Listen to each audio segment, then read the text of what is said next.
Hello everyone, today we are going to learn basic Archicad tutorial how to unhide layer. So for example, you can draw a wall and to hide unhide you can go to the document, click layers and then click layers model view. Now in this object will be shown in a structural bearing layer.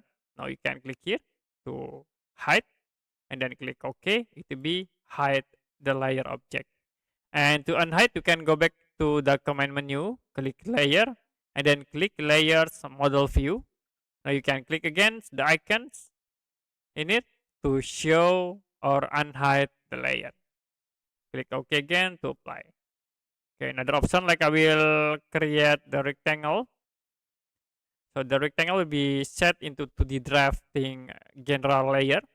You can go to document, click on the layers models, and you can go to the 2D drafting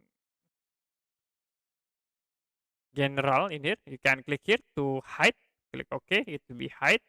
And then to unhide, you can go back to the layer models and then click the icons to unhide the layer object.